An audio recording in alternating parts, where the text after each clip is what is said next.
Recently, I posted a video about the deal not being won yet. That was hopefully to help you increase your chances of success by looking beyond the close, beyond closing out that particular deal and not relying just on the relationships you have with that particular customer. In that video, I emphasised the need to be paranoid about the deal. Constantly check back on where you are and where you think things are. And if you haven't, do listen to that video first if you've not done so, as what I'm about to say will make more sense to you. So we're now at the point where you've earned the right to contract with the prospect. You will likely need to help them through the process though, as most of the people you are selling to, the buyers are infrequently purchasing these kind of solutions.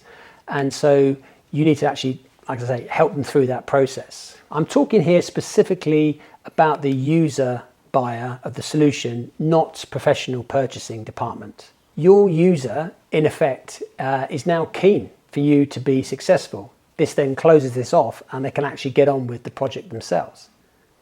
They may not understand though the full facts behind the purchasing, legal and additional authorization they may need. So you need now to step up and help them with that. As usual, this is not just a video of the blindingly obvious, but hopefully some practical advice. Number one, ask if they can explain to you the step-by-step process they expect the business needs to take. Follow up with how do they know that? You're trying to get validation behind this, and maybe even ask if they've done this themselves before. If they have, that's great. If not, it's good to know that they will likely need some help. And do they already have somebody internally that can help them?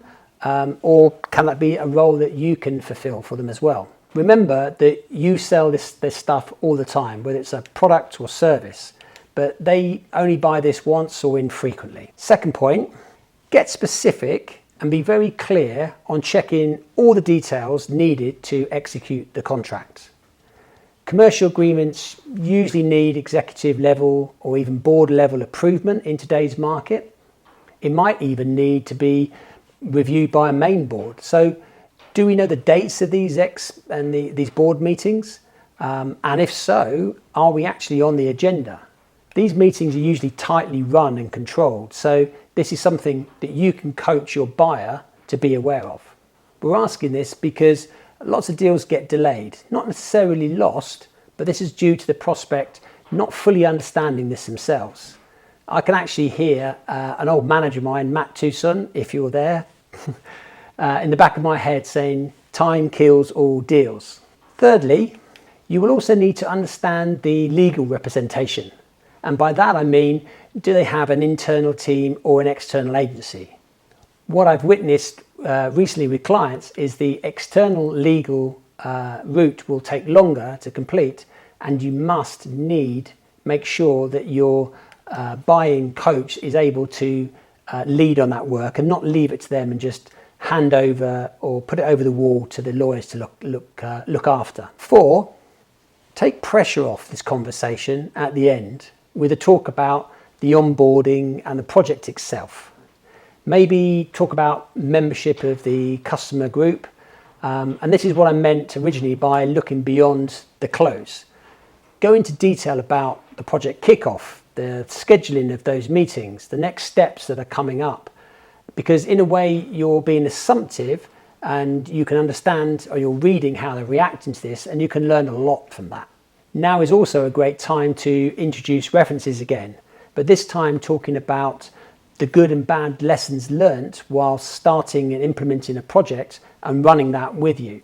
I've recently enjoyed working with a group who are adapting the way they focus beyond their original closing to an engagement where the prospect is becoming a client.